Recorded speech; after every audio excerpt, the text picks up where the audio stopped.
There we go, live. Yep. Brilliant, thank you very much. Good evening, everyone, and welcome to this meeting of the London Borough of Newham's Education, Children and Young People's Scrutiny Committee. Can everyone present hear me? Yes, Chair. And can everyone online hear me? Yes. You can't respond. Thank you. Sorry, yes. This evening's meeting is being held at East Ham Town Hall. Members unable to join us physically at this location are able to join remotely. However, they will not be able to vote and their attendance won't be officially recorded, although their virtual attendance will be noted in the minutes. However, I don't think anyone is joining us remotely. I would like to welcome the members of the public and press who are physically attending or watching on YouTube. With regards to the meeting etiquette, members of council, please can I ask that you indicate that you wish to speak by raising your physical hand or by using the hands up symbol if you're on Zoom. Please can everyone be mindful of each other and please observe sensible etiquette to help to reduce the spread of COVID. Please can everyone be mindful of social distancing requirements during and after the meeting. This meeting of the London Borough of Newham Education, Children and Young People's Scrutiny Commission is now called to order. So as many of you are aware, as many of you are new to each other, I'd like us to go around and just introduce ourselves. My name is Elizabeth. I am the member for Little Ilford and also the chair. If we could go around from my left all the way around, and then Jessica, if we can end with you, that would be great. So to my left. Yep. So I'm Richard Plummer, slightly out of camera, but I am the scrutiny officer for this committee. My name is John Morris. I am the Councillor for Pastoral West and Kennington East, and I am a member of this committee. Hi, I'm Shanti Firdaus, a member of this committee and a councillor for East Ham Ward. Hello, I'm Thelma O'Doy, a councillor for Custom House and also a member of this committee. Hi, I'm Councillor Ken Penton, a Maryland Labour councillor, and I'm a member of this committee. I'm Mujibur Rahman, councillor for Greenstead East, a member of this committee. John Gregg, a councillor for West Ham Ward and a member of this committee. Councillor Joshua Garfield for Stratford Ward, also Cabinet Member for Education, Skills and Lifelong Learning. Good evening, Councillor Sarah Ruiz, councillor for Custom House and Cabinet Lead for Children's Social Care. Good evening, Jessica Ewan. I'm the head of Scnd. Thank you very much, everyone. Could you just take the sign off of the screen? I can. Thank you very much, Richard. So that we can see Jessica when she speaks. Chair, is Jessica the only witness joining remotely? Yes. Could we split the screen so we could see more her face than our own? Yeah, Can I oppose that? that's better. Too late, I'm afraid. You're now the biggest person on the screen, so. Can't see any of us. That's much better. Thank you very much. So first thing that I would like to do is that I would like to propose that we elect the Vice Chair of the Commission. I put forward that we elect Councillor Firdaus as the Vice Chair of the Commission. Can I have a seconder for that? Thank you very much. Thank you. Can we agree this? Agreed. Yes, agreed. Thank you and congratulations, Councillor. Item 2 on the agenda is apologies for absence. Do any members or officers have any apologies? Yes, Chair. So I've received a call from Councillors Tripp, Sally Pontin and Desgotto. And we know that a number of the officers are unable to attend because there's currently an Ofsted inspection, and that's absolutely fine. The apologies for absences from members will be recorded by the meeting clerk, so thank you for that. Item 3, declarations of interest. Are there any members wishing to make any declarations of interest? In that case, I would like to make a declaration of interest myself. Later in the agenda, I will be mentioning the Children's Services Annual Complaints Report. As the director of a local charity, I have made a complaint to Children's Services this academic year. However, this is not a factor in wishing to scrutinise the report, which is an important part of this committee's responsibility. I'm happy to recuse myself for specific items in the future if necessary. Is everybody happy with that? Yes. The clerk will note and record in the minutes that there are a declaration of interest. Thank you. Let's go on to item 4. No, we won't. We will, if that's okay, we will postpone item 4 until we have somebody in the room that was actually at the meeting. Can I just check that nobody here was at the previous meeting in April? Is that correct?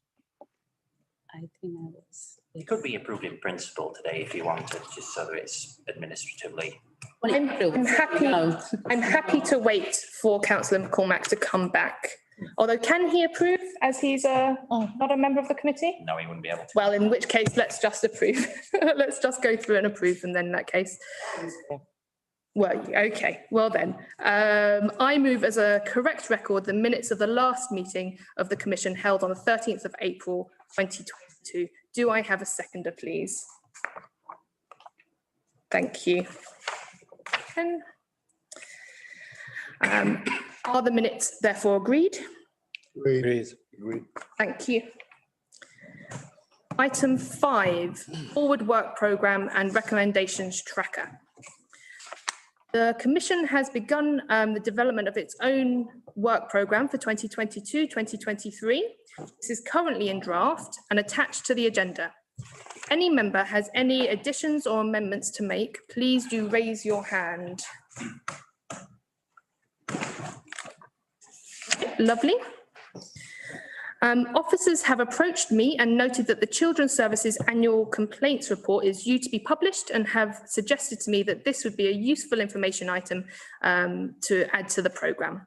I agree that it would be a good idea to review in September, so I would like to propose we add the Children's Services Annual Complaints Report to the September meeting as an information item. As mentioned before, for full transparency, the charity I lead have made a complaint this year. However, I will stress that this has not prejudiced my suggestion for this, and this is that the item has been suggested by the Officer Corp, not by myself. Therefore, I would like to ask members of the Commission whether they are happy to insert this into the work programme for September. Agreed. Thank you very much. And the other suggestion, the other note rather that I forgot to mention, so in the work programme, I believe that either March or April or March, something around there, there was the embedded immigration officers. That's going to be changed to on-site immigration officers as it's supposed to be. Yeah, I actually noted that to say it, but that's okay. Thank you very much. That's just to change, just to let the Commission know that that's to change for accuracy of the term. Not to change anything in terms of what we are going to be scrutinising. The recommendations tracker is also appended for information. For new members of the committee, this allows us to monitor actions or requests from one meeting to another. There are currently 5 items outstanding. I've been given assurance that these will be completed by September. However, you will note that some of these items will be a year old by the time they are completed. One longer than that, but there's legitimate reasons for that one being so long to complete. I would like to ask that in the future, if an item is not completed within 6 months, unless a longer time frame has been explicitly stated, that we receive an update to explain the delay, please, if that is okay. And noted. Thank you very much. So on to the business. Item 6, update cabinet members, lead members for education and lifelong learning and children's social care. The committee will now move on to item 6. I've just read out, sorry. This item will allow the Commission to question cabinet members and officers on their priorities ahead. To both those presenting and those asking questions, please be mindful that the Children's Services Improvement Update is the following item and does not need to be covered in detail in this item. Yes, Councillor. I'm sorry. So the 6 items or 5 items that haven't been included, are reasons why they haven't been included? Just got the first one again. There's no date. Why are they actually delayed? Thank you. So one of them, I believe, is to do with because of COVID, it was difficult to make the meetings in order for the social worker shadow a social worker. However, it has been suggested that that would be part of our induction. So we will be doing that before September. So before September, that one will be completed. However, I would need to pass on to the people that were responsible for the items in order to get an update on why the others haven't been completed yet. Would either Councillor Joshua or Councillor Garfield or Councillor Ruiz be able to answer that? I can probably answer some of them. So on the opportunity to shadow frontline social workers, I would say that's not strictly my understanding of the reason. Okay. My understanding is that it was requested that the Scrutiny Commission they come and do a visit to the department, and they said that they wanted to have an unannounced visit, and the director quite reasonably said, well, we need to know when you're coming, because at the time not all staff were in, so there's no point in you coming on a day when nobody's there. So I think that's why it wasn't arranged. I have no idea why we haven't had the information about the care leavers, because in Val Naylor's probably virtual school report, and she has responsibility for the care leavers and their education, we've certainly had a report to the Corporate Parenting Board, so I can easily chase that up. So that's that one. Can I ask, just before you go through them, because from what you're saying, it sounds as though it could be almost a practical issue of whether these are being requested. I think that is probably the case. Okay, so perhaps it's something to monitor from the. So one of the things that I thought was that if things are taking such a long time, that we should request the information again to say, is there a reason that this information isn't forthcoming? Is it still something that as a commission we are interested in, or actually has the time lapse meant that it doesn't make any difference anymore? And do we need to put a new date on it or request it to be completed quicker? Is that something that would be fair to say that if we did that, we may have the information? I think you're absolutely right, Chair. But I would also say that the reason why the Children and Young People's Plan why that's going to come in September is that it has to be signed off. It certainly has to be signed off by health. I'm not sure where we are with that at the moment. There's no reason. I think it's been here, but the actual final version hasn't been here.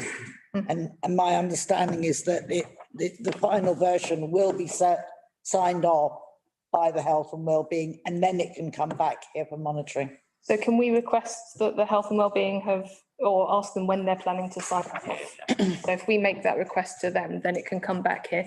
Yes, Councillor Garfield? Just to add, Chair, the most recent Health and Wellbeing meeting took place last night, and that item wasn't on the agenda. Okay.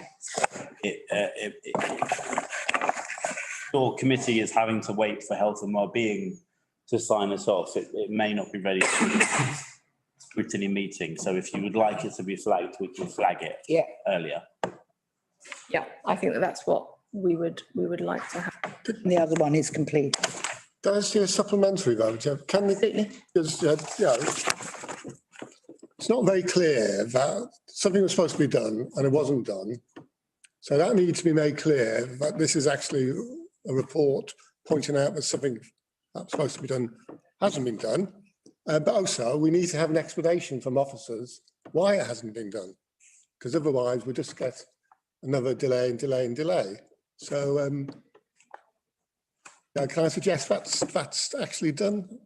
Yeah, so I think that one of the things that we were saying there was that actually that there seems to be a perhaps a bottleneck in terms of the communication. So that we will request that happens, and that we need to know why it's not being done, but actually also that those requests need to make sure that they're going through rather than just assuming that people are going to come back, because of course it's the top of our agenda, but it's often not the top of lots of other people's agendas. So that's good. Sorry, Councillor Garfield, if I could just ask Councillor. I mean, at the same point, I was just saying, if we can get a progress report where things are at and why they're at where they are, so that we can make an informed decision. We simply don't have that information at the moment.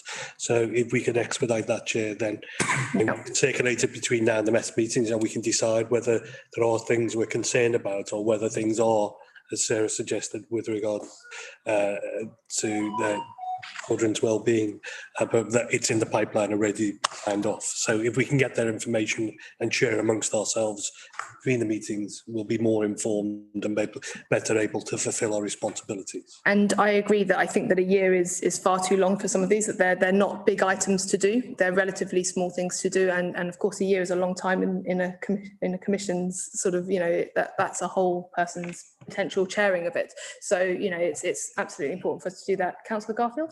Thank you, Chair. I just wanted to clarify for the benefit of the committee that though a number of these items don't fall under my portfolio, certainly looking at care leavers and NEETs would do, as that's the virtual school responsibility. Since being in the role, the only formal request that I've received as lead member from Scrutiny has been to look at the work programme. So certainly, if any formal request does come from this committee as to a progress update or items that might not have been completed, we'll receive a response. But since taking the role, I haven't had a request of that nature. Thank you very much. Yes, Councillor Rose. Sorry, I have now properly read what it says under number 4, and it's actually as part of the additional engagement that the Children and Young People's Plan be brought to a school governors forum. And I know that it was because I chaired the last governors forum. So yeah, so it's complete. So I chaired that forum and we had a presentation. So I think that obviously I don't know how this has happened. Yeah, she would have told you that. Obviously, I don't know how this has happened before, but I think that going forward, at any rate, that Richard, that these need to be sent to the people that are going to. Yes, they usually are. Just in this particular instance, simply because this has been an additional meeting into the work programme, it's just not been something that's particularly taken priority compared to the other things. That's why the update was scheduled for September. For September, yeah, sure. Okay, because this was a meeting that wasn't originally scheduled. Correct, in order to happen. yeah. Okay. So don't worry, this is done as a matter of course. Yeah, and I would expect in September, if they're not actually completed or there's not a reasonable explanation, A full update on that. directors should report to this committee why it hasn't happened. And that I can assure that does happen. So in September, we're expecting to hear that. Okay. And I still hold the point that a year is still too long.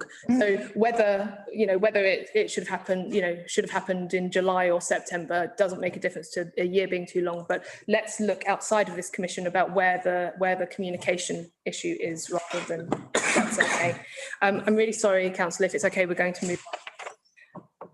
So turn the page and let's go back to the commission. Will now move to item 6 on the agenda, titled Cabinet Member Update, Lead Members for Education and Lifelong Learning and Children's Social Care.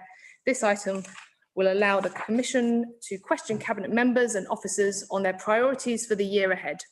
To both of these, as I said before, please remember that the Children's Service Improvement Update is actually the next item, not this item. So to both people that are asking questions and presenting, you don't need to present that within this section.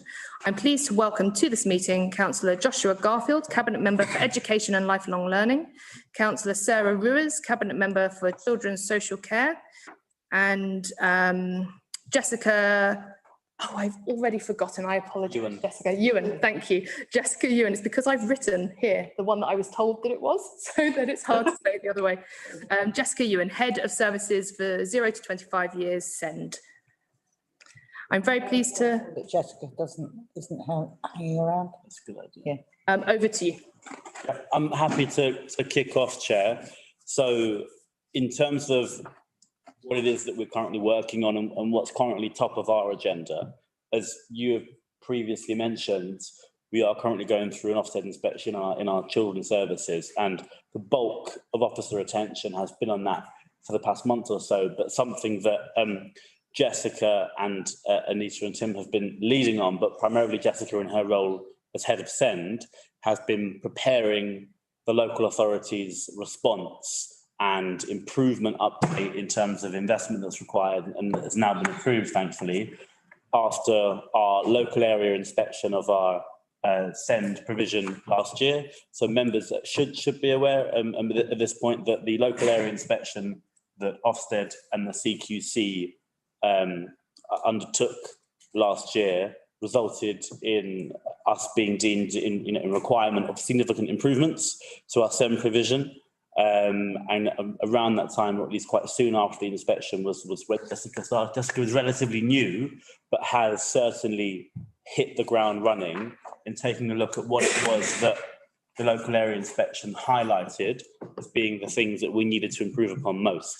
So the two that I would say that since taking on the role as lead member that we have already begun to respond to is the processing of EHCP. So for the benefit of the committee, an education, health and care plan is something that every child or young person in the borough who is identified by family and by a professional within a school or educational setting to be having additional needs is then put through for an EHCP to be assessed and to work out what levels of support and what additional services and provision and funding is required for that child to have the best opportunity to succeed and excel in their place of learning, and also for the family to have the support that they need. So of course, it's a really, really crucial assessment that determines how successful that child's education then is.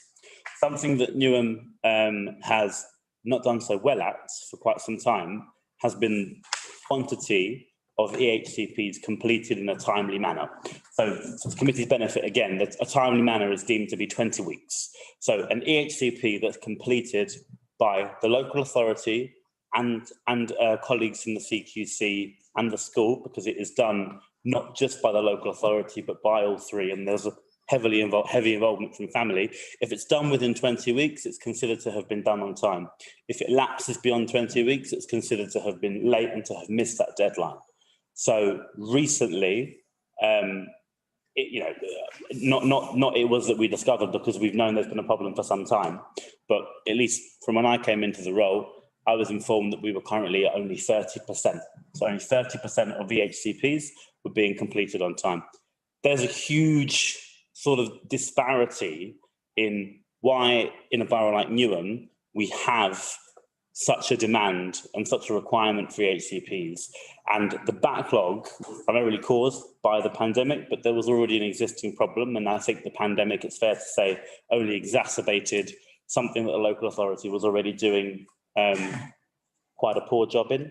So that was one of the main things that the local area inspection identified we would need to get a hell of a lot better at, was completing EHCPs in a timely manner. You can imagine if you're a child or a family in the borough and you're waiting for yourself or for your child to get an EHCP, and that time that you're waiting, you are not informed as to what diagnoses your child might have. You're not informed as to what level of support you're entitled to, what resources the school can apply for, whether it's funding or additional equipment. And in that time, if there really is a protracted wait, that child's needs can even become more acute in that period, so that when the EHCP is completed, it's no longer even relevant for the child's needs. And of course, the cycle that creates mean that child then can fall behind in school. The school placement may even break down. So it really is something that, although in many cases sounds like a back office function, it's fundamental. The second thing that the inspection identified as being a top priority was co-production. So again, for the benefit of the committee, co-production is how an EHCP should be completed properly. Jessica, in my humble opinion, is actually an expert in co-production, which is why I'm really glad that she's been leading on this. And that is that you and your child are not the only people responsible for your child's well-being when your child has additional needs. The school shares responsibility, the local authority has a statutory responsibility, and of course healthcare professionals are involved. The best EHCP is one that is co-produced with the child, the family, the school, the healthcare professionals and the local authority. Particularly, for example, if that child was a child in care, it would need to involve the corporate parent too. Co-production was something that the local area inspection identified us not having done a very good job at. So that has become a huge focus. Now, 2 weeks ago at Cabinet, we finally were able to bring a paper that has been approved. That is a significant amount of investment in our Scnd provision, and in terms of numbers, there is a quantity for this year, which helps us to clear the backlog, first of all, but then there is an amount of money that we're investing that is permanent and will be year on year, because of course, we've identified that our current level of demand for EHCPs in the borough is going to grow. So we have to plan for the future. So Newham has agreed, Newham Cabinet has agreed to provide £1.2 million this year, and that will allow us to clear the backlog of EHCPs by March 2023. So by March 2023, all of the delays caused by the pandemic, or at least exacerbated by the pandemic, will have been cleared thanks to that investment. The CQC is also investing a huge quantity of money to help us do that. And secondly, the local authority is investing £625,000 in this department that Jessica leads and I oversee permanently year on year. And that will allow us to get to a level of, I mentioned earlier, we're now at 30%. We're going to get to 75% of VHCPs being completed on time by September 2023. So it's not just a back office function that we're improving. We're also hiring education psychologists. We're also appointing a head of co-production so that the local area inspector, Ofsted and the CQC see that it's something we're taking incredibly seriously, because if an EHCP is done on time, that's only half the job. It has to be done well. If it's not co-produced and it doesn't provide for the family what that young person needs, it doesn't matter that it was done in a timely fashion. That's why we're going to have a head of co-production to ensure that that feeds into the work that everybody working in Scnd does in the department, and making sure that schools are at the table, healthcare as well. We're also, and final thing, Chair, going to have external quality assurance of the service, so that we are not the only people, checking our homework, so to speak. And we've got somebody constantly, in full-time employment, telling us what it is that we need to do better at, what it is that our, assessors perhaps are missing, so that it's not just a short-term investment to clear a backlog, it's actually a long-term investment and a permanent investment. That's what the Cabinet paper has secured, a permanent investment, to mean that the Scnd provision that Newham offers our children and families is better permanently. So, I'm really pleased that we've got Jessica working on this. I'm really pleased that we managed to secure the additional investment from Cabinet. And those 2 dates, March and September, those are the dates that, first for clearing the backlog and secondly for reaching 75%, are the dates that I've told Cabinet to hold me to account to. They are the dates that I've told the Health and Wellbeing Board to hold me to account to. And likewise, I'll tell all of you as members of this Scrutiny Commission to, by all means, hold me to account to, because I want to come here in March, perhaps even before, and tell you that we've exceeded expectations. But I want to come here in March and tell you that we've met that criteria, and then come back here in September and tell you that we're now at the 75% level, which means once we've cleared that backlog, we can completely focus on the quality of our provision and not worry about the young people who are being left to wait and wait and wait for a plan that will no longer be relevant. So that's a snapshot of, given that I've been in the role 2.5 months, where we were, where we are and where we're going, and the stats and the dates that I would be quite happy for you to hold me to account to. Thank you very much, Councillor. And I would just like to say that in our work plan, we do plan to have this as a standing item. So it will be something that every session we will be looking at. And in fact, in March is when we're planning to have a more in-depth kind of look into it as well. So that's really great in terms of the timings, that hopefully we will be able to really question you at that point. Would you like to input now, or would you like to wait until we've had some questions? I'm happy either way. I was going to ask if I could just add something,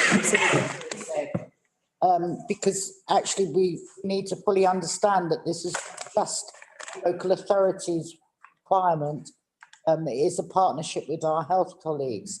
And part of the issues that we've had quite long-standing is the lack of educated psychologists and speech and language therapists. So their investment means that they will be able to hopefully employ sufficient therapists to meet the needs. And also, as importantly, because it was something that as a local authority we didn't have before. So 4 years ago, we actually established or gave funding to establish an independent organisation, so Scnd, and they have been, so part of the money from health is actually to increase the number of workers at Scnd by 2, which means that actually Scnd provide advocacy and independent advice to parents. So I just thought it rounded it up a bit, and that the whole of the WOSA will be quite closely monitored by not only the community, but actually it has to report into health and wellbeing as well. Thank you very much. Before we go to questions, Jessica, would you like to contribute at this point? No. Thank you both to Councillor Garfield and Councillor Ruiz for that really comprehensive overview, and for getting to grips, Councillor Garfield, so quickly with what is quite a complex area of work. So I really appreciate that. Lovely, thank you. And Jessica will be able to answer some questions as well. So if I could move on to questions. Yes, Councillor Penton. Thanks very much for that, Councillor Garfield and Councillor Ruiz. Just one question, because it's some context, because I think for us in being able to do our work, it's useful to know where Newham sits. You've given us the data for what we want to do in Newham, but it's important. I think we want young people, particularly those with special educational needs, to have the best start in life of any London borough, and hopefully any of the councils in the country. That should be our target or our aspiration. So it'd be useful to know, if you don't have the data at hand, happy to have it following the meeting, but what is the national average of the completion of education, health and care plans within 20 weeks, which is, I think, the best practice, or what's the average across UK councils, or well, 1 across London councils and 2 across certainly councils in England. It'd be helpful for us to know where we sit. So, and secondly, actually, no, that'll do for now. Where do we stand nationally, and how have we come at the targets? How we the 75%, which sounds quite high, but where does that sit, and how we arrived at these targets? Would be useful to know. Chair, do you want to take more than one or just one? Do you have you to answer that one first? So, Councillor Penton, before I bring in Jessica to give you a snapshot of where we stand at the moment, and in terms of the exact question you've asked, I just, if I may, Chair, want to paint a picture of the demand that we have in Newham, because that's quite important as well if we're comparing ourselves to neighbouring local authorities and even to the rest of the country. So at the moment, 0.8% of our children and young people require an EHCP, and that's predicted to increase between 1.2 and 1.4% over the next couple of years. So it's quite a... The schools are actually doing, I meet with schools all the time, but recently at the Education Partnership Board, we discussed the role that schools play in determining the children and young people who need an EHCP, and the children and young people whose needs can be identified by the specialist workers that they have in schools, and that have, in many cases, been able to say, well, this is a child that we can have a quick diagnosis with by one specialist professional, for example, because they may have dyslexia, or they may have a different need that is more easily dealt with by a specific diagnosis than by an EHCP, and schools do have the resources to deal with that. Schools don't have the resources to deal with multiple children with complex needs, and that's where the EHCP comes in, and the statutory responsibility.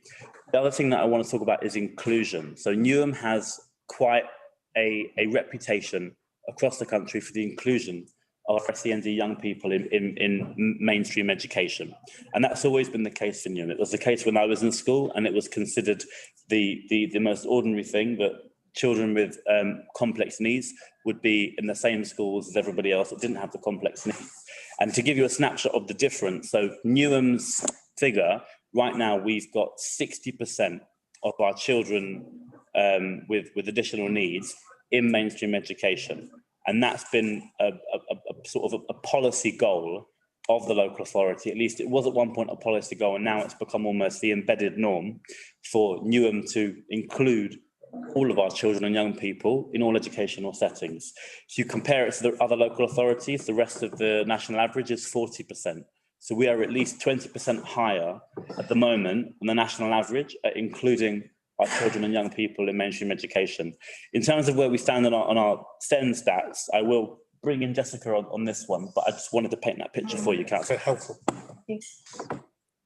So following on from Councillor Garfield's comments, it's really important actually to sort of hold in mind, whilst we take extremely seriously our statutory obligation, duty to deliver EHC plans in a timely way and within statutory timeframes, our work to support children, young people with Scnd to reach positive learning and life outcomes doesn't begin and end with EHC plans. It goes far beyond that.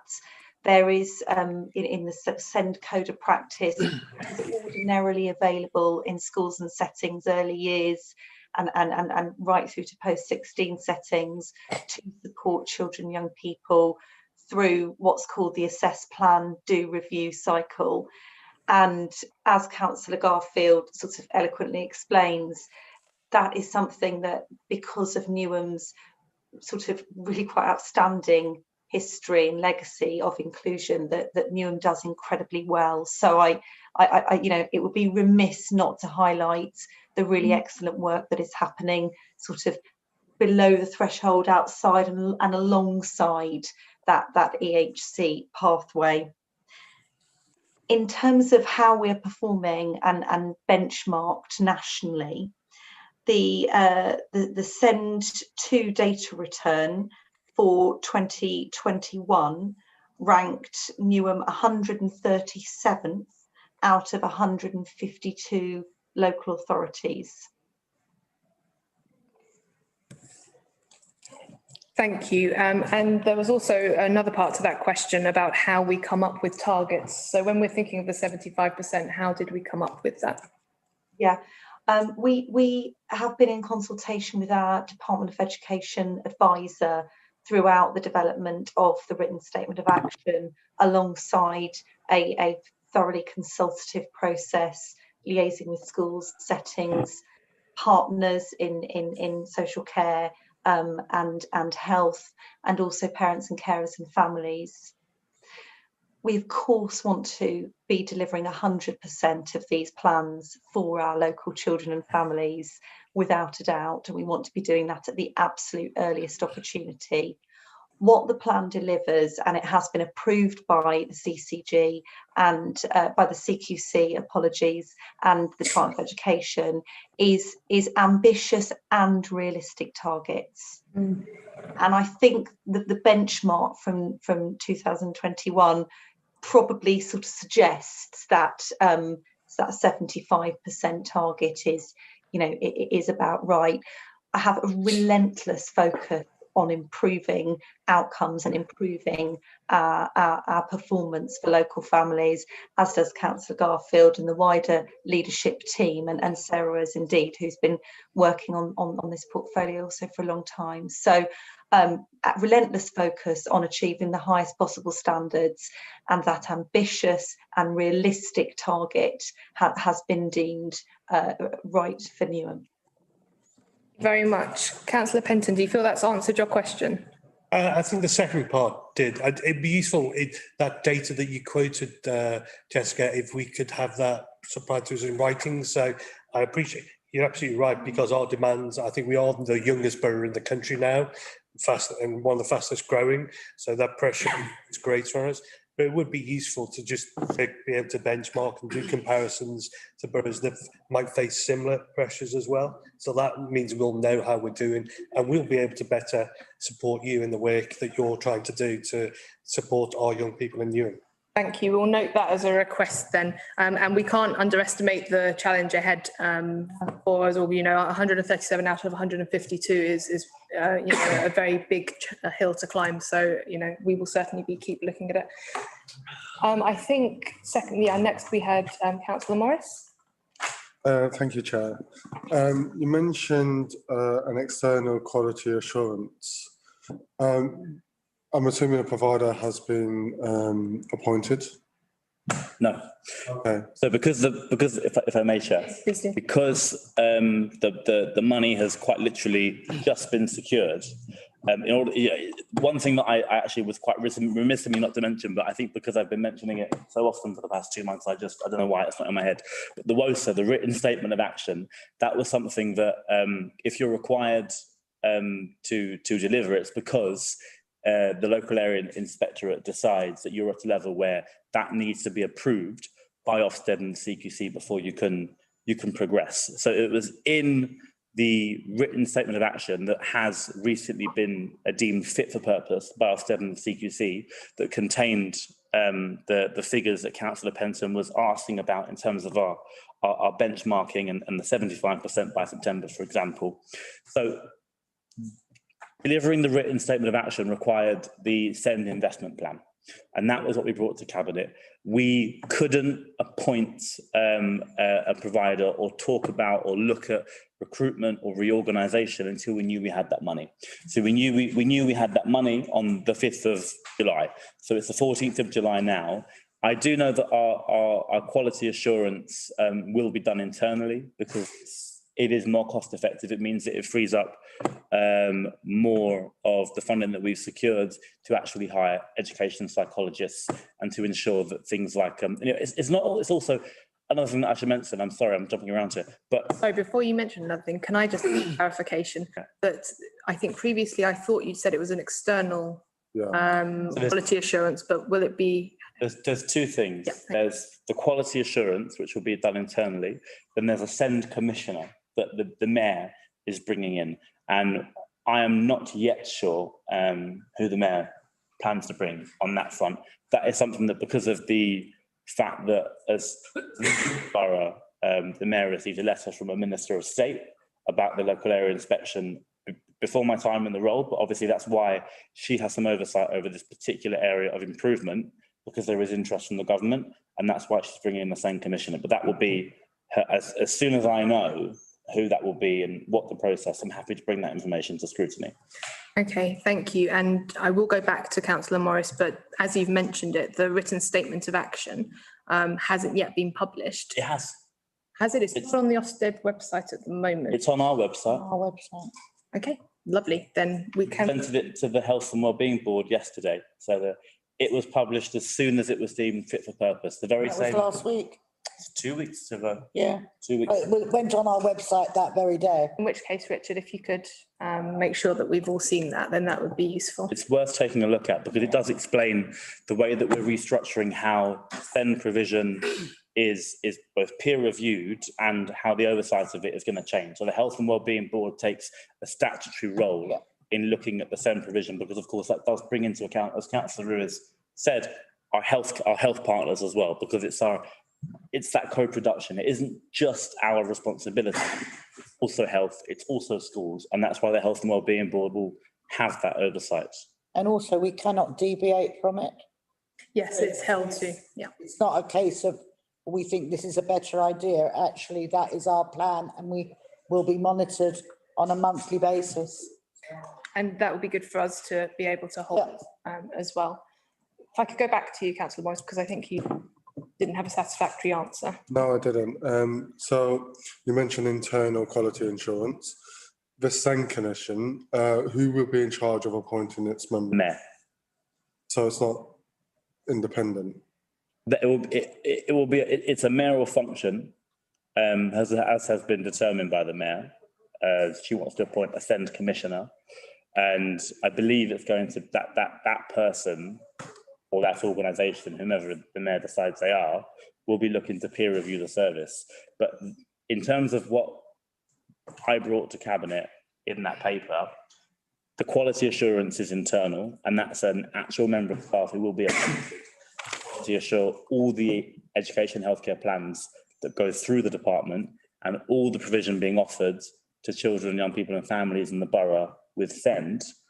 That's something that I will oversee. The Scnd Commissioner is separate, and I think it's separate deliberately so that, as you allude to, Councillor Morris, there is that external scrutiny and that peer reviewing of the service. I don't think John Doe. Jessica is indicating. Sorry. As in, like, the mayor appoints commissioners. No. As an elected member, I do believe it will be an external person. I think the key is that it's not a political role. No, it's not a political. It will be a job that should be done to professional standards. Yes, thank you, Jessica. Thank you. Yeah, I think it's important to sort of emphasise that we will take a multi-layered and multi-dimensional approach to quality assurance. So from what I understand of the new post that the mayor is bringing in, that will offer a level of scrutiny, as Councillor Garfield has explained. There will be multi-agency panels for scrutiny and quality assurance. Also, that the Department of Education and officers will be a part of, but where there will be robust challenge, and also opportunities for peer review with neighbouring boroughs to add an additional layer. So sort of quality assurance, timeliness and quality assurance came first in the list of 6 areas of weakness that we need to focus on. You know, again, the benchmarking data really does indicate that timeliness is key, and quality goes right alongside that. So we're taking a 360 approach. Thank you very much. Councillor Morris? I would like to flesh out what's the actual process of who is appointed to the Scnd Commission. So you mentioned an internal organisation will be appointed. Will they choose who? Okay, sorry, flesh it out for me. Forgive me if I wasn't clear enough, Councillor Morris, because I've been dancing around in my head. But we are going to be hiring somebody in charge of quality assurance in the Scnd offer of the local authority. That will be exactly what they oversee. They will be reporting to Jessica and in turn reporting to myself. The commissioner is entirely separate. The commissioner was not provided for correct me if I'm wrong, Jessica, but I don't believe the Scnd Commissioner was provided for in the written statement of action. No, I didn't think it was. And it is not something that was introduced in the Cabinet paper to which I've put my name. So the Scnd Commissioner is a function entirely separate to what we have secured funding for and what we are delivering. And I believe that is deliberate, because the mayor has taken a keen interest for good reason in this area, because it's one that the government has taken interest in, because it's one that we need to get better at. And the mayor will be making those decisions about who or which organisation and what form this commission or commissioner will take, and in what way they will scrutinise myself and Jessica's team. But that will be something the mayor decides for herself. Thank you very much, Councillor. I think that if we can make a note to possibly come back to this, because at the moment it's all sort of, that we haven't actually made any decisions yet, nobody's been employed yet, all of that sort of thing. So I think it's probably worth, if it's something that you're still concerned about, it's probably worth us thinking about it at a later date. Yes, I do. I do have one more follow-up question. Because we've only got 15 minutes left of this, if it's okay, I'd like to bring some other people in that have their hands up. Very quick question that Sarah and Josh can quickly answer. Okay, let's see how quick it is. You said the Scnd Commissioner is not part of the statement of action. Does that mean it can be deviated from? So the appointment of the Scnd Commissioner is entirely something that the mayor has requested and will sort out. It does not form part of the written statement of action. So yes, if she wanted to, she could deviate from appointing a Scnd Commissioner. we cannot deviate from the written statement of action. Okay, thank you. And we'll circulate the written statement of action because it's already been published. So we'll do that directly afterwards. Yes, Councillor. Hi, thank you. I have 3 questions. Can I bring just 2 of them? Yeah, of course. Okay, thank you Do very you much. want to do them at the same time? I have 2 questions. Sarah or Joshua, whoever think appropriate for you, can take the questions, please. I think some of them already answered by Sarah, but still I would like to be confirmed more.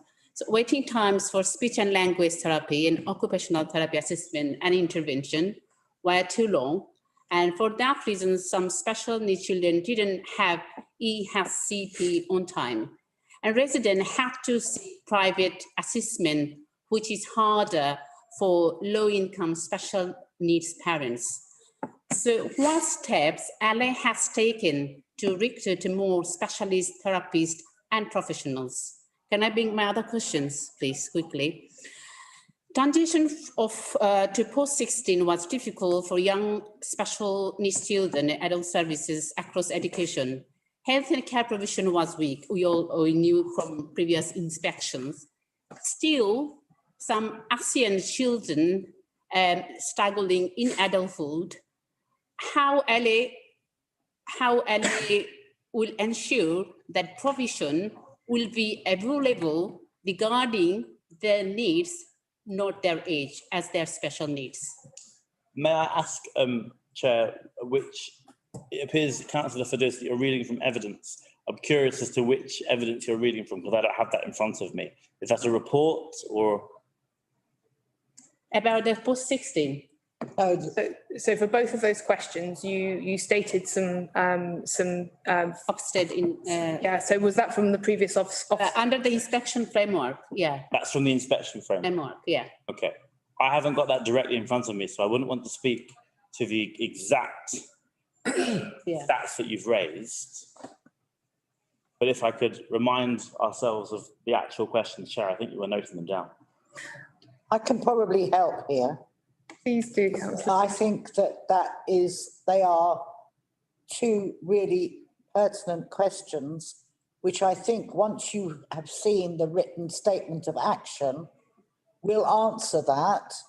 And I would suggest that once you've read that written statement of action, if you've got follow-up questions to that, then by all means email Joshua or myself, because I think that I wasn't aware that you didn't have the written statement of action. So apologies for that. It has been published. So I think it would be helpful to read that, because I think the first question on speech and language therapists will be covered in the amount of money that has the CCG have put up front, which is somewhere in 2.1 million. But as you will be aware, there is a real shortage. So they are having to employ agency staff at the moment. On the second issue about post-16, that is very much was a feature of the written statement of action and was quite high. Well, certainly I was aware that actually there's almost like a cliff edge at 16 and that we need to do better. So I think if you read the written statement of action, you will then see how we are going to address those issues. And if I may add, Chair, please, in terms of the question Councillor Firdous asked about particularly the access to speech and language therapy. So the partnership approach to the investment that was approved at Cabinet has a sole focus on the waiting time, because that, as Jessica pointed out, the 6 areas of improvement, the top 2, one of them was the time that families are waiting for EHC plans to be completed. So that money isn't just about increasing the staff levels and resources, it's also about working smarter. So in the WOSA, which has been deemed fit for purpose and is now what we're going to be held to account to by the local area inspectorate, Secrecy and Ofsted, includes a plan to purchase a digital portal and a sort of a casework management system that Jessica's nodding enthusiastically because it's already been done, I believe. And it's something that is going to mean that far more of our resources can go into supporting children and families with the speech and language therapy, for example, that they need, than simply processing the plan. Because of course, if you work smarter, you broaden your resources and you trim the fat, so to speak. So it's not just about doubling the workload, but we are doubling the capacity, but that doesn't mean we're doubling the spend on those particular officers. And that's why we're going to be hiring education psychologists. It's why the CCG has chipped in so much money, because they know that healthcare providers play a huge role in the delivery of Scnd provision, be that speech and language therapy or equipment or resources. So the investment has just been approved is about clearing the EHCP backlog and getting us to that level that Councillor Penton mentioned we need to be benchmarked on, and we need to be looking at where we are in relation to other boroughs while being aware of the story of our inclusion. But that's not the only step that we're taking. There will be additional papers that I'll bring into Cabinet in the future that address more specifically the provision of explicit services that you're alluding to. But that, at this point in the improvement plan, is not something that we've reached, because we have to respond to those 6 steps. The written statement of action was what's the word I'm looking for? Not compulsory, but mandatory. It was a mandatory process that we had to go through. Now that it's been deemed fit for purpose, we have a road that we can travel down, so to speak. But until we had it written and deemed fit for purpose, we didn't have a way forward. Now we do. And for clarity, Councillor, the written statement of action is refers back to the reports that would have been given and the specific items that actually, Councillor, I think you're picking up on, which is very, very helpful. And the statement of action will refer directly to each of those points. So I think it's a very... Each of those 6 areas as an action plan. So I think it's a very helpful for us to pass that round, and perhaps that will answer some of the questions. The question I already asked Joshua and Sarah from the actions plan. And I think also some of them already been covered by Joshua and Sarah already. That's why I didn't bring those questions. Thank you. And Councillor, sorry, I apologise, I cut you off there. I actually thought you were going to ask 2 more questions. I can ask another one more if you don't mind quickly. Sorry. Councillor, I'm really sorry. What I'm saying is that because you've already asked 2 and we've only got 7 minutes left of this item, is that okay? Yeah, that's But if you have more though that you would like to put into email you. then I think that we can certainly do. Just because I think it will be helpful, Chair, if I may, in the spirit of collaborative work, and Scrutiny hasn't requested this, but I'm happy to send it nonetheless. I did put together some slides for when I went to Cabinet requesting this investment that's now been approved, one of which I think addresses Councillor Fiducia's questions head on, which is a table of what Ofsted required from us, then what we promised in the WOSA, and exactly how the investment delivers those promises. And that's, I'd be quite happy to send that if the committee would like. Yeah, and hope the resident also can access. My question was on behalf of residents. Yeah. So I think. Won't be able to access. No, this is for the committee. Oh, yeah. So I'll have a look. Outside sharing. No, it wouldn't be. Chair, I wouldn't share it if it were to be shared outside of the committee. That's understood, and we'll make sure that if we do share it, then it will only be by us. But of course, things like the minutes and things like that can be publicly, can be publicly consumed, and so that will be fine. Thank you very much. Yes, Councillor. Thank you, Chair. Thank you very much for your presentation, and it's really great that we're going to go from 30% all the way to 75% in March 2023. However, September, that still leaves 25% of children. And if you think about 20 weeks, that's almost half of an academic year. And if it's beyond that, a child could be waiting a whole year. And say, for example, that EHCP requires that child to have a teacher's assistant all the time, and that child doesn't have that for a whole year or half a year, that's going to be so detrimental to that child, as you explained earlier.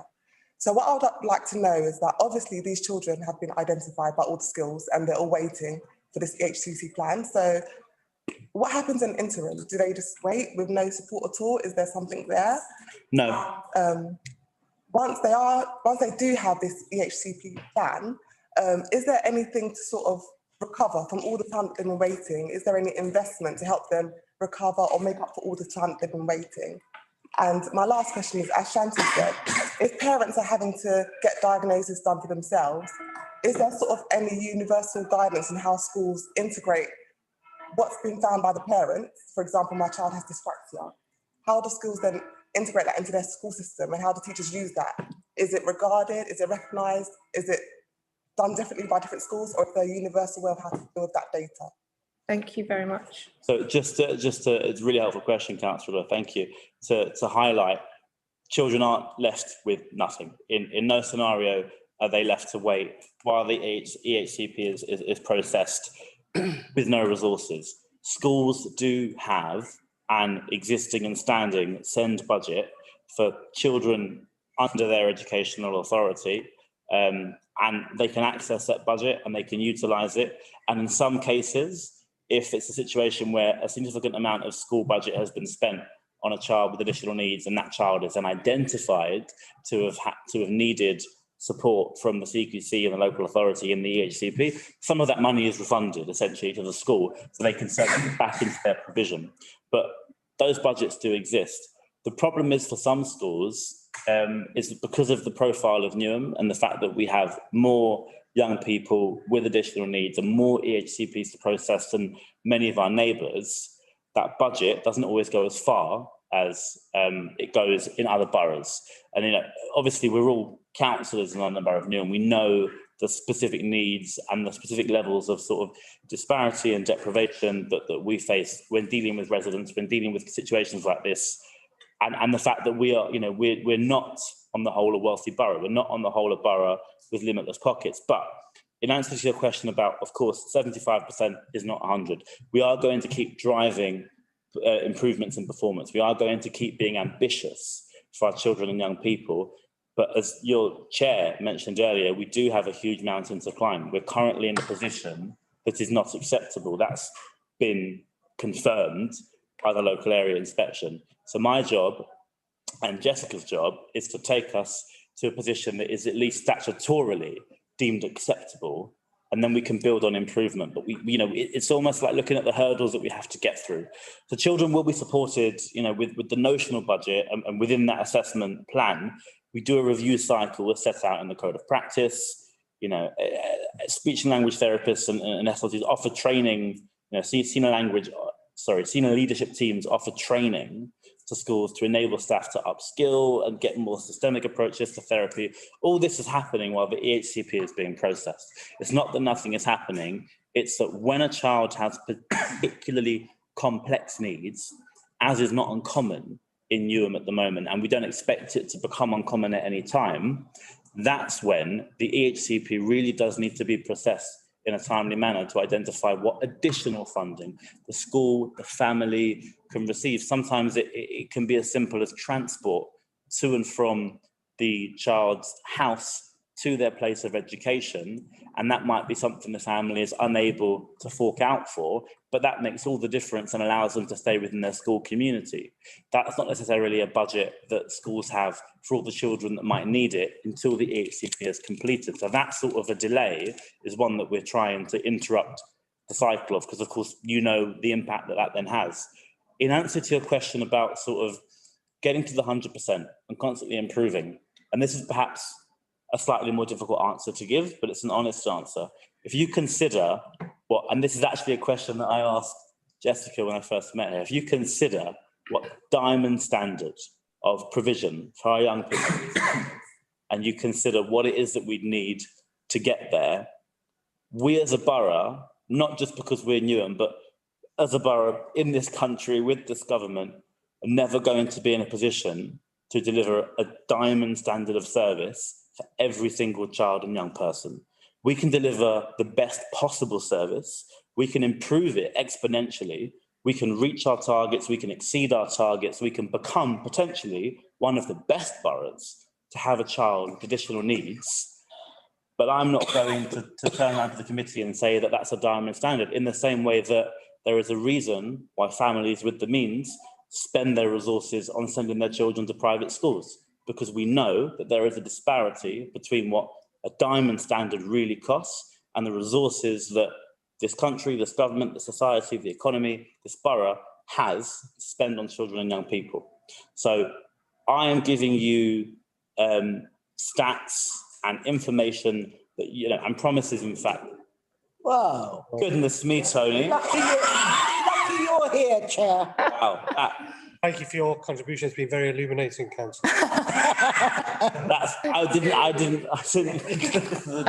Actually, if we could, thank you. I am going to. I'll just finish my sentence, Chair. You Please. disrupt me, Councillor McCormick. I'm giving you things that you can hold me to account to.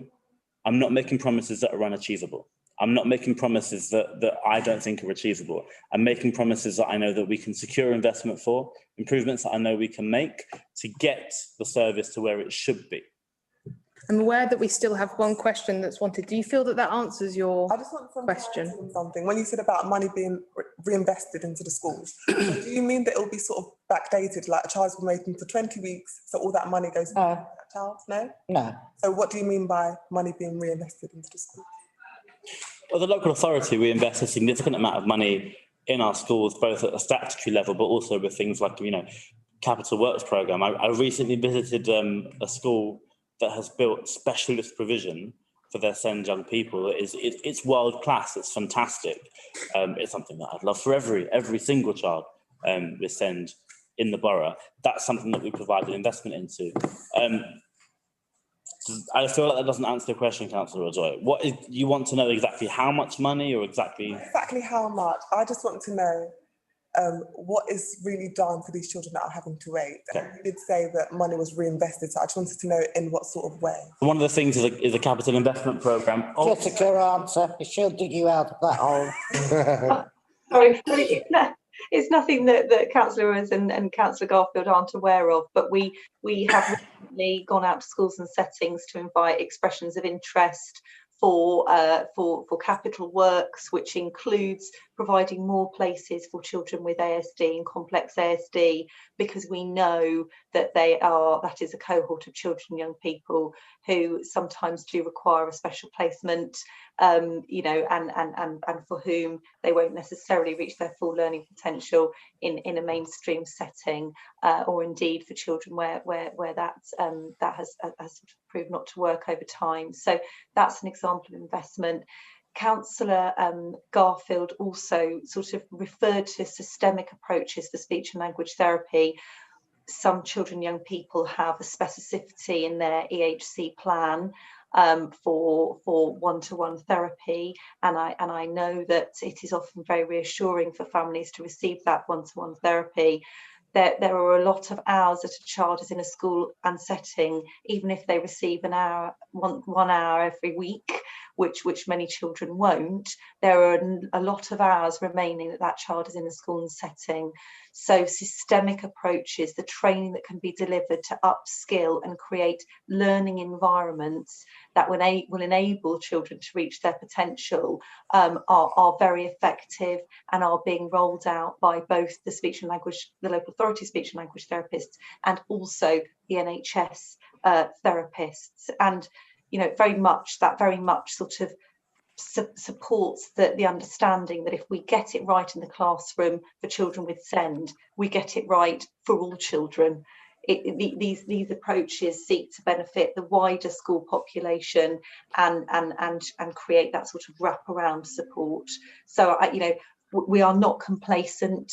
We fully understand our obligation to improve those waiting times, and alongside that there is the delivery of multi-agency training, the capital investment expression of interest, and a host of other activity taking place to ensure that we are meeting children's needs. Thank you. Councillor, do you feel that answered the question? Well, I'm really sorry, actually, because we're already at the end of that one, and I want to take the last person that did have their hand up, if that's okay. Councillor Gray. I was going to ask two questions, but in the interest of time. The first one was going to be, great, we've got the money. As you mentioned before, there's a national shortage of these speech therapists, occupational therapists. How are we going to get people recruited, bearing in mind the poor reputation that Newham's had for recruiting professional medical professionals? But we'll leave that one. Not superstitious, so putting you guys on the spot, what's going to happen with the inspection? Are you going to get out of required improvements or not? Second one's for Sarah. So item. I'll take the first one. We're not there yet. We're not on that item. But don't worry, because that item is next. Save the question. Give me some thinking time. I'll answer your first one, Councillor Gray, but by all means. So I don't know if any of you have seen the Newham video that we produced to attract staff to our children's services. And anybody who's, I'm looking around for people who might have served on Scrutiny before. So on this side of the room, you'll have noticed that, and Councillor McCormick will be familiar with this, Scrutiny had a lot of requests of the service with regards to how many staff are permanent and how much agency staff are being used. And you'll have noticed a shift in statistics over the past 3 years. Councillor McCormick's nodding, I'll take that. So we, as a, well, I'm now speaking for Sarah, sadly, but as a service, we have got better at staff retention. We've got better at staff recruitment. We've got better at not relying on agency services, because agency services are there for when there is a particular acute need, like the backlog. But how are we going to attract the speech and language therapists and the educational psychologists, of which there are a shortage nationally? We're going to make the roles as attractive as possible. At the moment, people are taking a look at Newham and they're seeing that we are a borough that has significant challenges in these areas, but we're a borough with huge ambitions. That's why we were able to secure a significant investment at a time when you will all know there isn't much money sloshing around. You know, it's not an insignificant thing to ask for an additional, £1.2 million into a budget, and then an additional 625,000 year on year. And everything that you scrutinise in other fields as councillors, you will notice the pots of money are dwindling, and the pots of money aren't even worth what they were worth last year because of inflation. That's going to be a continual pressure. By making those roles attractive, that's what I can promise to you, Councillor Gray, into how we're going to recruit those staff. We're going to produce a similar video for recruitment. We've got career progression opportunities in the post-16 colleges in the borough. One idea, and this is a fledgling idea that I had recently that I'm happy to share, is how we can combine the skills aspects of my portfolio with the fact that I oversee the Scnd provision, and look at how can the local authority support apprenticeships into this field.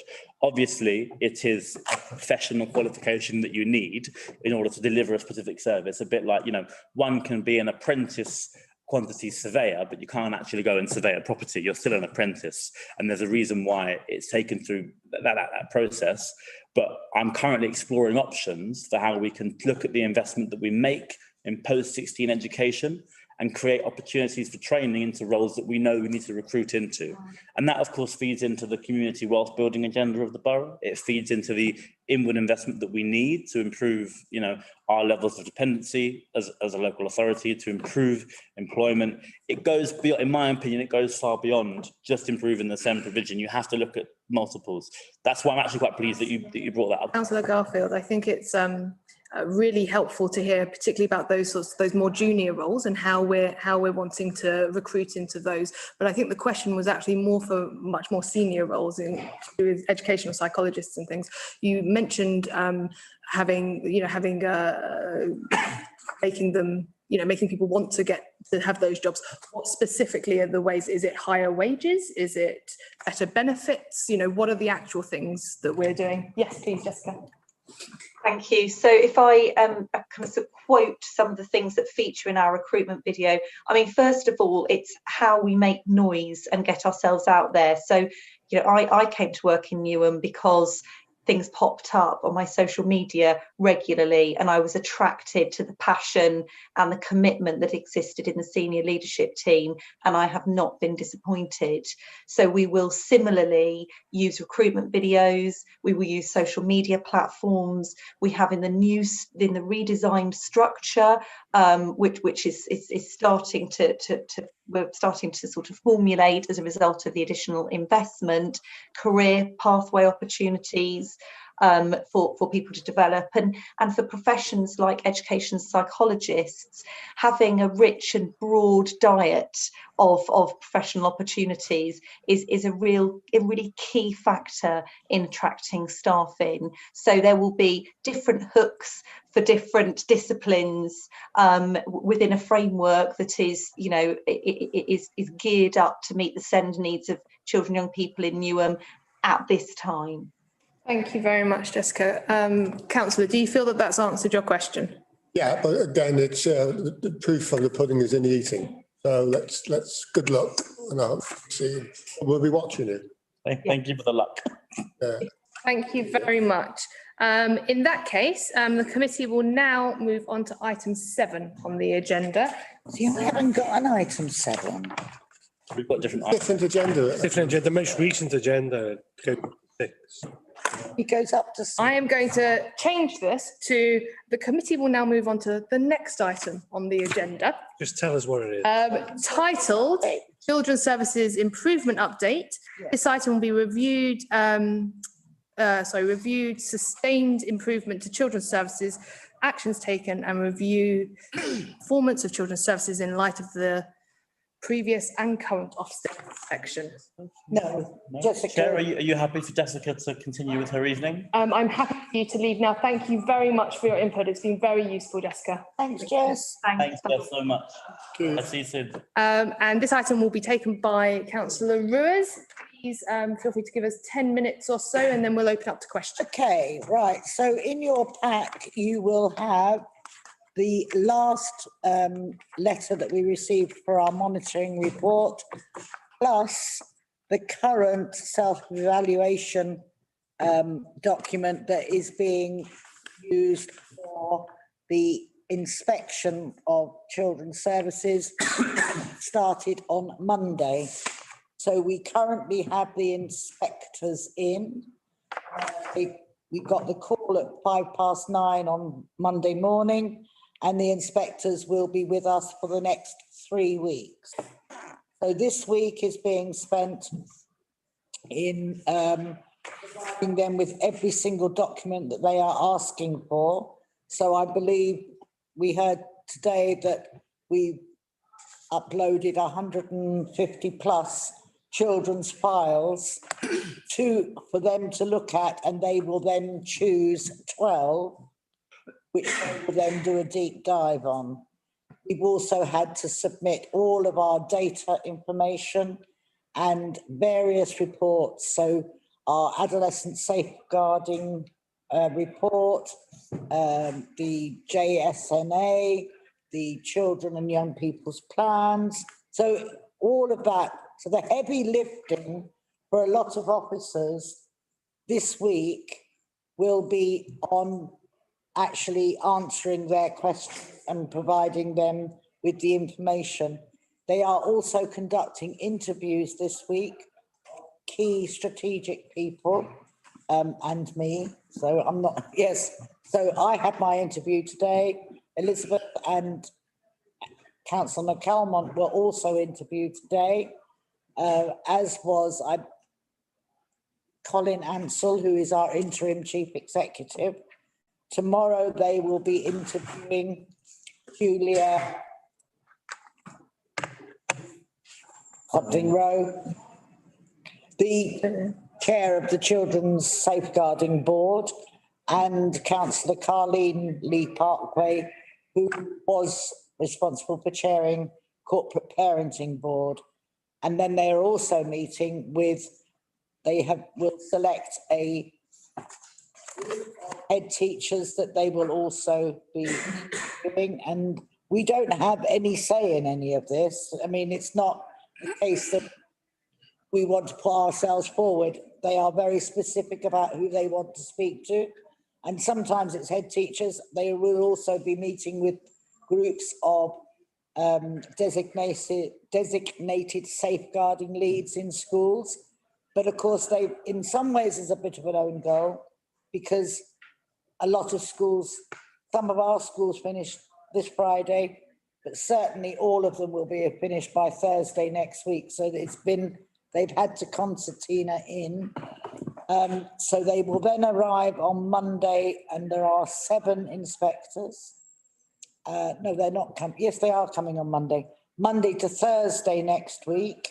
And the week after it's Monday to Friday, which will culminate in our final feedback on Friday afternoon, by which time we will have probably had a very clear indication of what our rating will be. I think it's fair to say that the expectation was that we would be well out of inadequate. I think the fine line will be between whether we see requires improvement or good. And genuinely, it is quite a fine line between on what side we fall, but we are hopeful that it will be a very positive monitoring or inspection. I'm quite happy to. No, that's absolutely fine to leave it there if that's where you feel that that's a. Yeah. Yep. In that case, we'll open up to questions. I think it's probably a good idea to go straight to you, Councillor Gray. Your question has been answered, but you might have had a supplementary one to it regarding.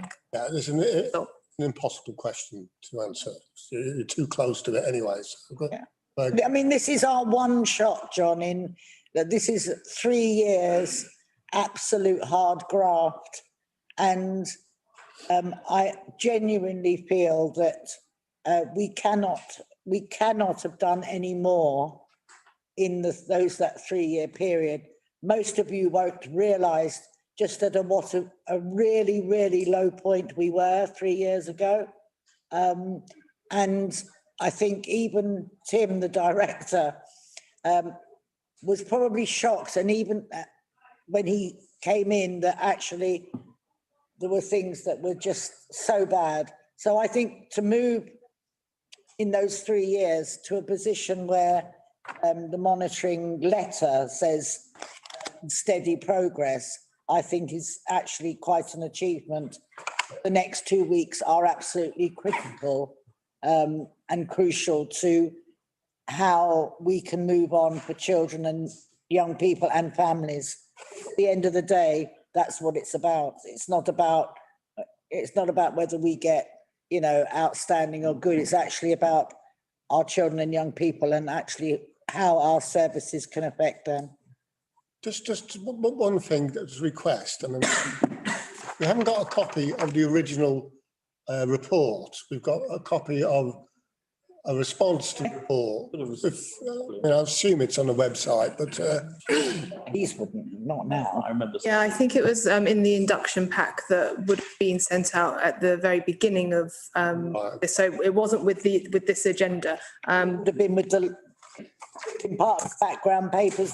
Part of the background papers. Yeah. I read it myself when I was on Scrutiny, so Scrutiny has had. But very happy to find it. And the link. Yeah. I can send you a link. Yeah. You should have a copy of the original report rather than the response to the report. If you want, Councillor, I can send you the links and the link to all of the inspections and the monitoring letters, because they're all quite relevant and you can see the progress of That'll be helpful. That'll be good. Thank you. Thank you very much. Councillor McCormack. Thank you. I'd like to echo some of the stuff that Sarah said. Now, where the service is at present, it's for the inspectors to determine whether it's required improvement or whether it's good. But from where Scrutiny is sitting and being on that journey, over the last 3 years, I know for sure that a lot of work has gone in and a lot of improvement has been made, but I'm not an expert. So I wouldn't knock out to where it's from. But a lot of work has gone in and the children are much better than they were then in terms of the children's voice, and the inspector asked us about that. They've been listened to. The views are taken more on board and all those things. A lot of work yet to be done. We know that, and Sarah knows that, Tim knows that, and so we're not quite out of the woods yet, but you know what, we are far away getting out the light to the end of the tunnel, and we must say thanks to Sarah.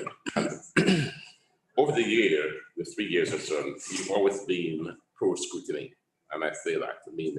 Sometimes it's only been I'm the only one here, Tony. When it's not often that cabinet members postpone other engagements to come to scrutiny. Well, thank you very much, and it's really helpful to hear from someone who's kind of been part of the scrutiny journey. for this particular commission. And I look forward to that good relationship continuing. So that will be lovely. Do any other members have? Yes, Councillor. Thank you, Chair. I wanted to ask, can you just elaborate on what's been done specifically for the most vulnerable children? So looked after children, young carers, what's been done? And on page 114. Yeah, the second to last paragraph. It talks about children who've been affected by issues of domestic. Yeah. Elaborate a little what's been done there. Okay. And then on page 116, it talks about children who've been missing from home. When they come back home, they should usually have a return to home interview, but there's been a shortage of that because of a lack of. So I know this is introduced in April, but what are the plans going forward and how to get more police so that more of these interviews can take place? Okay. Can I take that in reverse? Yes, feel free. My mind works. Certainly with the return home interviews, there have been delays, and really and truly those return home interviews should be done probably within 24 hours of the young person returning home. And it's not that we as a service aren't willing to, it's sometimes that the police have failed to turn up. So although those return home interviews will have been carried out, what we lack is the intelligence that the police bring. And this has been addressed by the director directly to the borough commander. And I genuinely know that since we had this monitoring visit, that has improved. I mean, in our original inspection in 2019, the police were very much found wanting in their relationship within children's social care. And although things have got better, we are not there. They do not necessarily fully engage as they should.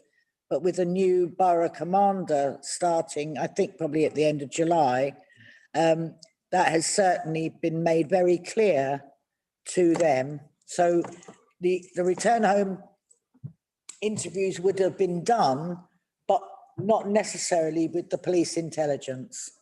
And also I should add that particular service did sit outside of children's social care in Brighter Futures. Brighter Futures, those services now have been what we call lifted and shifted back into children's services. So there may well be greater oversight on those return home interviews. On the domestic abuse, we've actually been really innovative in, I should say that probably not the exact, but probably 75, 80% of all calls that come into our multi-agency strategic hub, so what we call our front door, have issues around domestic abuse. And that's either through children disclosing directly to school, or they are already in the system and that they've disclosed. We recently have older young people disclosing the abuse that they witnessed early in their life. We very much have a proactive response. So we have done some pilot work in actually working with the perpetrators, and not necessarily in the most severe, but they are supported to learn the lessons of that they shouldn't, this isn't acceptable. And we've had quite a lot of success there, but it's very much high up on our priority, but mainly because they are such a large cohort that come into the service. And it's really hard because, what is seen as domestic abuse in some cultures is not seen as domestic abuse in other cultures. And sadly, I mean, you and I were both, it's in our ward, we lost the life of that young woman. And it didn't appear to matter what measures we were putting in place if the victim was not recognised danger that she was putting herself and her family in. So, you know as well as I do that was, she wanted him home. And I don't think anybody realised the extent to which his mental health had such an effect. He murdered her. So it goes from, a slap round the face to actual murder and everything in between. But it's something that we certainly work very, very closely with schools with, because that's where normally the children disclose. And then what was the other? It was about like children looked after. Okay. Just sort of like all of this intersecting. So you're looked after children, domestic abuse children, children away from home, and your area about having a lack of EHCP plans. How do these integrate? Like, are these children having the same priority in that sort of waiting time? So they are interchangeable, or they're not interchangeable. So we have done probably the largest piece of work that I have undertaken in the 3 years is around looking at the services for our looked after children and our care leavers. And so I would say that 3 years ago, that service was certainly not fit for purpose. The care leavers, what we call the local offer, were certainly really wanting. We have totally reviewed the local offer, and one of the reasons for that was so that there was a consistent approach. So it wasn't a case of if you got on with the manager, you got an extra tenner because you asked for it. There's very clear boundaries now, and our offer for what our care leavers, our young people should expect from the service around whether it's housing or finance, support. So that would be worth, I think, I don't know but certainly it's on our website, Dharma. We have just opened, not the grand opening yet, but we have opened the Care Leavers Hub, which was very much something that they wanted. So they identified the building, they helped draw the plans up internally, and they've also chosen the colour scheme. And they're very clear about the services that they want to see happening in their building. So they wanted a home from home, because although many of them do have contact with their birth families, many of them don't, and they felt the sense of loneliness and isolation is something that has come up time and time again in external surveys. So this will provide them, there's all sorts of catering facilities there. They particularly wanted it to be child friendly because many of our care leavers are parents, but they also wanted it to be movable wall so that they could either have it as a big space or a small secluded space. So I think on our care leavers, I think that I wouldn't say that we could put a huge tick in that box, but we can certainly put a big tick in that box. We've also been externally peer reviewed by a guy called Mark Riddell, who is a government officer. And he came in 2020, and just before the pandemic, and he would have been coming back the following year to see progress, but he couldn't. But he recently came back, and again, that's another letter, Richard, that I'm not sure that whether you've been sent it, but I think it would be useful for the Commission to see his report on the real improvement that he had seen firsthand. Is that helpful? Yeah, that's great. that I have another question, but I'll probably. If we go around, we'll take some more and then we'll come back if we've got time. And Richard, if we could send that round as well, that would be great. It might be helpful, Richard, for the original letter and then Mark's follow-up letter. Thank you, very helpful. Councillor. My question to Sarah, I'm just wondering, before I ask the question, do you cover the area of carer assessment? Sorry. A carer assessment for carer, the carer service for the children. Parents who are working full-time. They don't have the carer at home to look after the children. And sometimes the parent have to give up the job because they don't have anybody to look after their special needs children. So that's why I'm wondering, do you cover that area, the carer area? I think that probably would come under the Scnd department. I don't, certainly it doesn't. It's education, health and care plan. So the care is a. So if care is a. EHCP, it is identified that you will need some form of respite or additional care out of school, then that will be part of your education and health care plan. And then it will be, so you can have a personal allowance. Yeah. And you provide that through that. I understand how it works, but I'm just wondering, who look after the carer side, Joshua Garfield or you? Well, my immediate reaction, because it's never been raised with me before, I would imagine that it came under the Scnd.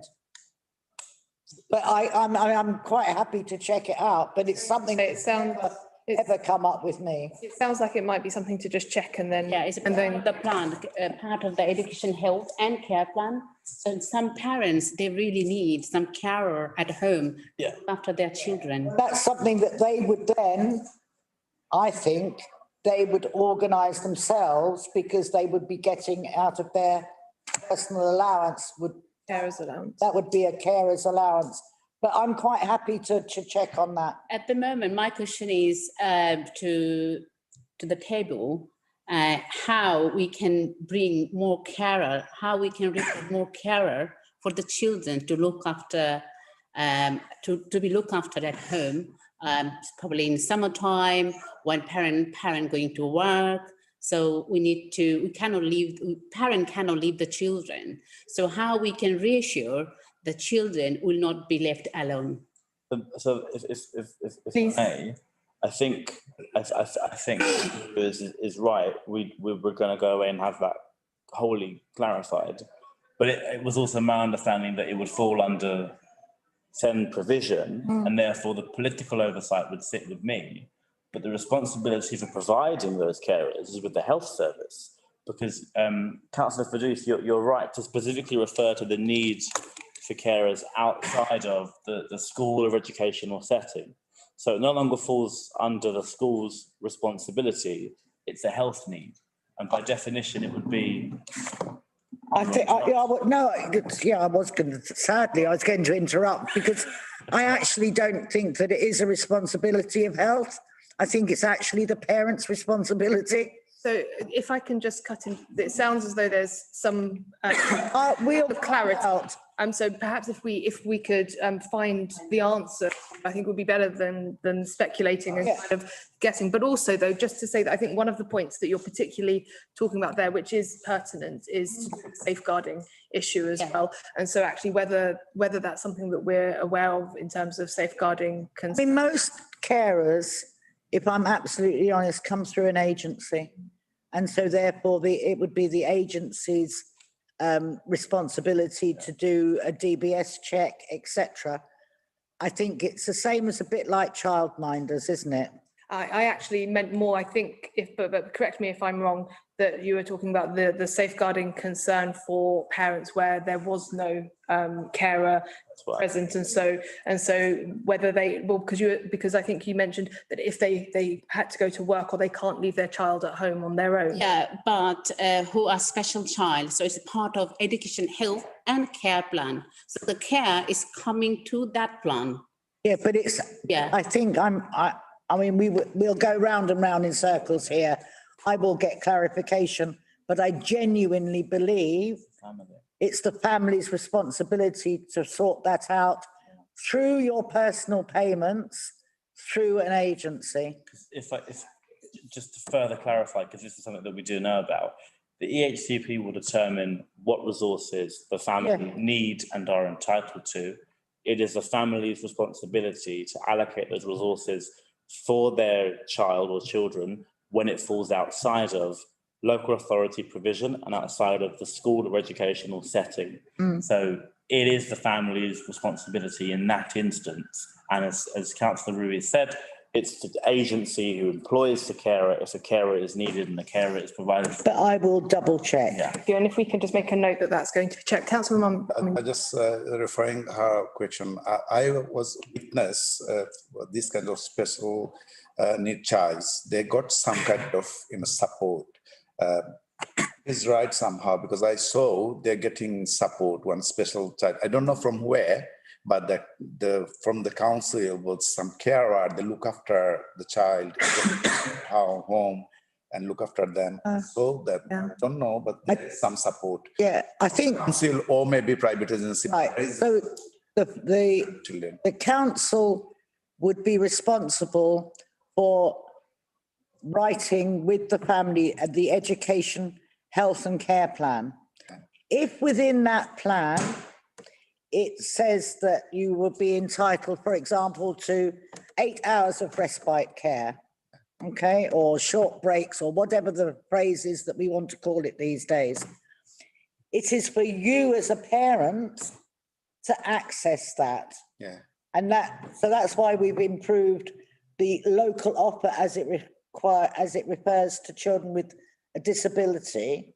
So the local offer will be greatly improved so that you will hopefully be able to look at the website and see, right, I live in Plaistow, what is available for me and my family, me and my child, or my child on their own to actually do. But it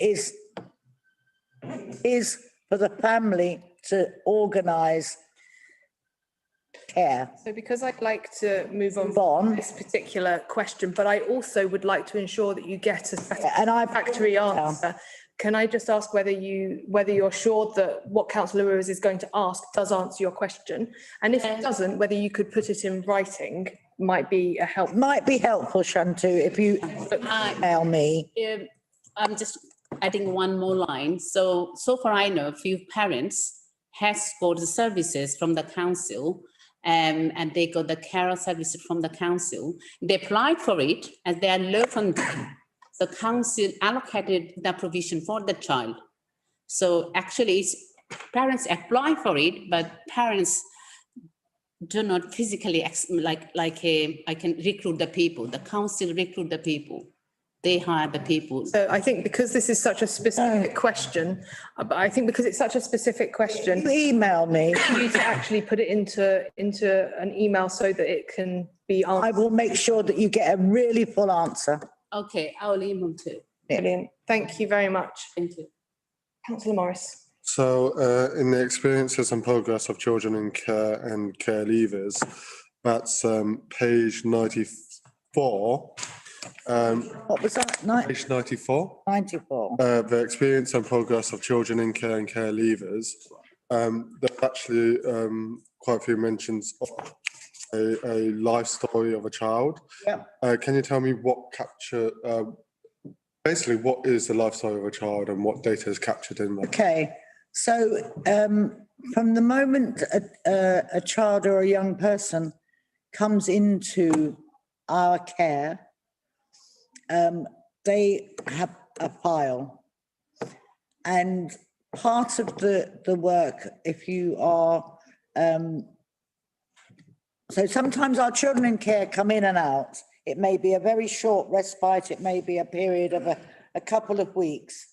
But if you are going to be fully in our care, so either fostered or in some cases adopted, but not many, what you will want to see on your folder, in your file, is what life you had before you came into care.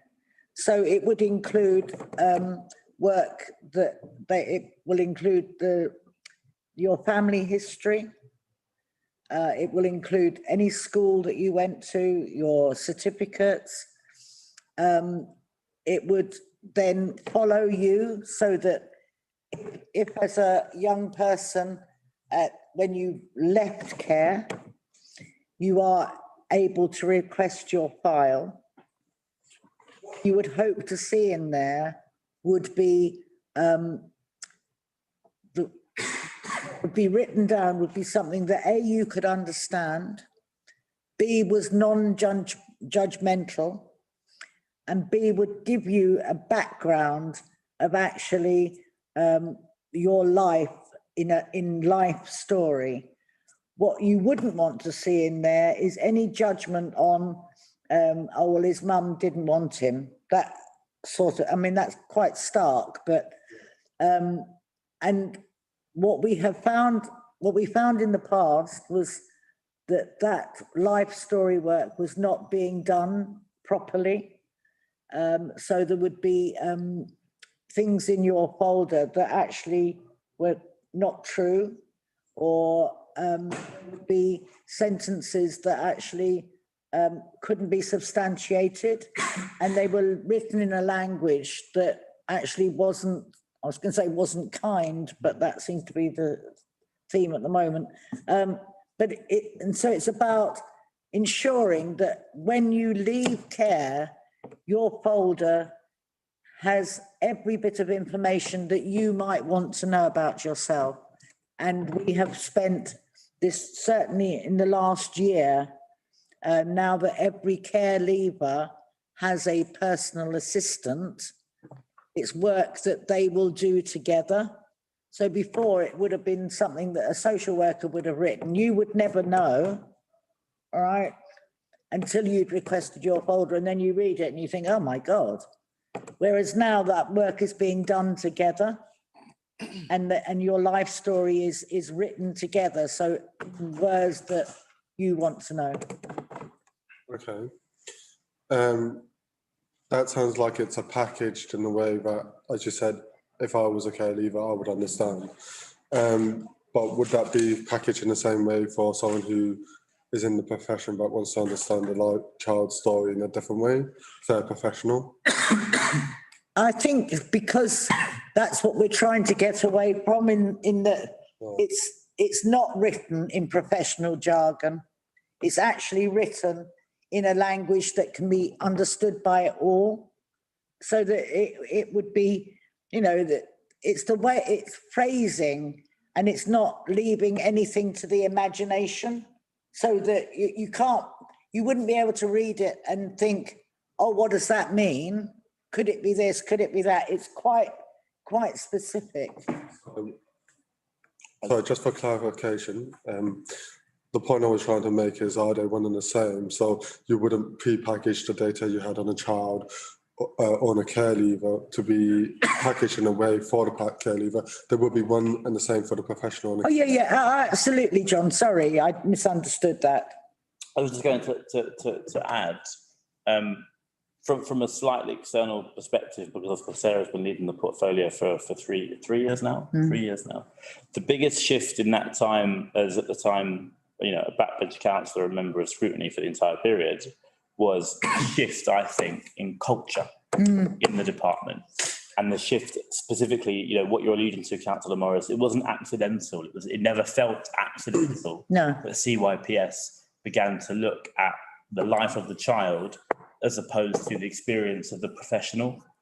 And that completely changes the outcomes. And I think that's why, while of course being cautious, you know, Councillor Ruiz and I are quite confident that we will see significant improvements in the current inspection, because that culture shift really permeated from the top down, you know, and you know, Councillor Ruiz's leadership and that of Tim, who has been excellent, has meant that professionals are not the first people that we're speaking to, though you're right, the data is the same either way.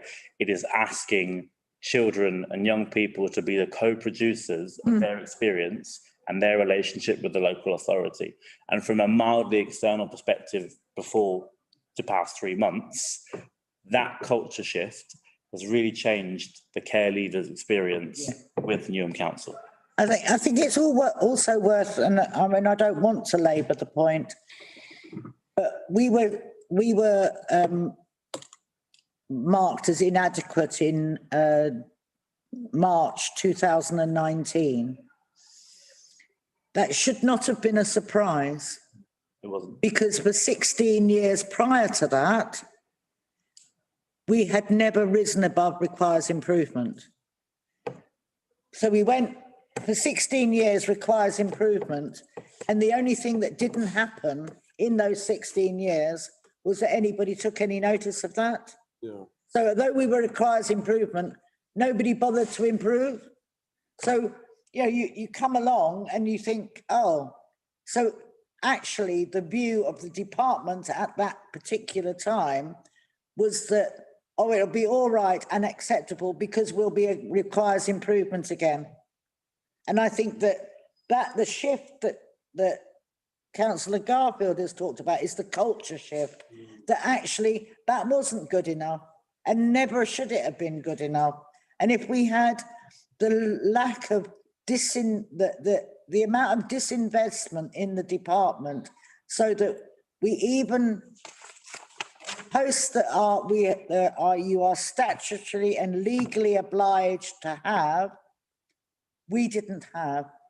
So nobody took any notice of corporate parenting. It was a corporate parenting board that didn't ever happen. And so there was a huge culture shift in getting officers to understand, well, actually, we're not going to be requires improvement. And if you don't want to come on this journey, then actually you better ship out, because we're only taking forward those people who want to see an improvement. Thank you. Sorry, that was a bit passionate, but I'm like... It was passionate, but actually it's also helpful from a scrutiny perspective that, you know, hopefully we will go up to requires improvement. And at that point, we need to be improving. Yeah. Because it's required. So, you know, that's a helpful thing. Can I just, before I go to you, can I just ask if that's fulfilled your question? So the reason why I asked that question is for two other smaller questions. One, just to say that after you, I'm going to go to Councillor Penton and then to Councillor McCormack because Councillor Penton is, and then to, and then I think that will be the end of our time. In fact, Councillor McCormack, I'll actually go to you last if that's okay, just because you're not a member of the commission at the moment. So how long do you keep a care leaver's life story, and does a care leaver have a right to be forgotten? Never. They have never have the right to be forgotten. So those folders will be kept and forever. It's part of your life story. So for clarification, the EU a few years ago introduced a law that's called right to be forgotten. So the idea is that if you have images that, or you just want to say a incident that reflects badly on you, you have a right to in Google searches and on the internet. I guess what I'm asking is, if I was a care leaver and regardless of it being neutral language, I personally would feel embarrassed by it. I feel like I would like some self-control to say, actually, this is a pass. Yeah. I don't want to know that pass anymore. Yeah. I also don't want others to know that past. Yeah. Would you mind taking my life story and making it sure that I don't or anyone else has access to it again? Absolutely, John. That is something that is in absolutely your right. But those folders, I mean, they are in a sense your folder until you leave our care, and then you can request to have that folder, take it away. All right. And that means you don't have that life story anymore. We wouldn't then have that life story. Okay, thank you. Great, thank you very much. Councillor Penton. Thanks. So I was going to ask earlier, but then decided not to, about how we got ourselves in this mess in the first place. Oh, I could spend a whole night in the pub telling you that, Ken. Looking, but I think you do have to understand the past. But I think you've actually, in your last answer, given us a bit of insight into how we got to this situation in the first place. I'm just trying to understand, as to me, like, because there was quite a lot of failure, frankly, that we've probably got quite a high number of care leavers in the borough, because or people who've gone through the care system. I'm just wondering if we've got data on. Yeah, I looked through it, and forgive me if I missed it. I saw percentages, but I didn't see quantum, the total number of people in the borough, and what there is of a percentage of people in the borough who've been through the care system. Yeah. I think that would be, if you know, that'd be quite useful to know. If you don't have it now. I don't have it now, but it is something that has been raised, is that it's all very well saying, oh, 17%, but what is 17% of? And so it's... These are real people who do... Yeah, absolutely it is, but it's also no point in having, is it 17% of 350 care leavers, or is it 17% of 700 care leavers? So yeah. Information would be really quite helpful, because that would give us an insight. Yeah, what's our work is education and children and young people. As these people grow up in absolutely care system, it remains with you for the rest of your life. Yep. So it'd be useful to give us an idea, because unless we get that right. Yeah, and it's also, I think, part of that local offer is about housing. Yeah. And it's taken probably not the entire 3 years, but it has taken almost 3 years working with our housing colleagues for them to understand that as a council, we are parents, we are their corporate parent, and therefore they have a right to expect that we will provide decent housing for them. In somewhere like Newham, it's really hard when we've got 30,000 on the housing waiting list. However, enshrined in this new housing allocations, we insisted that care leavers were part of that. And we have just currently had a building refurbished, and which is housing 30 of our care leavers in self-contained flats. 28 of them are 1 bedroom, and then there are two bedroom for those who have family. But we could have another building like that, and still we wouldn't accommodate all the young people that want accommodation. Now, some of them move right away. They don't want to be part of Newham anymore, but they are still up to the age of 25. They are still able to access some form of support if they want it. Not necessarily financial support, but they are very welcome to keep in touch. And pastoral. Yeah, pastoral stuff, yeah. Just to leave that there, if that's okay. Yeah. I just have one very short follow-up question, because you did talk earlier about the care leavers hub. Yeah. It'd be useful, again, if you don't have how many care leavers are using that hub, and what its purpose and what. Yeah, and maybe which case you'd like to have a visit there. I think a visit would be great, and also if we could mark down that we're requesting those particular pieces of information, because you wouldn't have that off the top of your head. I mean, it's only been open 2 weeks, Ken, so. And absolutely, I think a visit's a very good idea. Councillor Day. Thank you, Chair. I wanted to ask about some statistics on page 8. So it's the percentage of children becoming subject to a child protection plan for a time or subsequent. I'm really sorry, councillor. This clock is wrong, and that's what I've been going by. We actually only have 2 minutes, and without wishing to extend. Clock's never right. I had no idea that wasn't correct, so I apologise.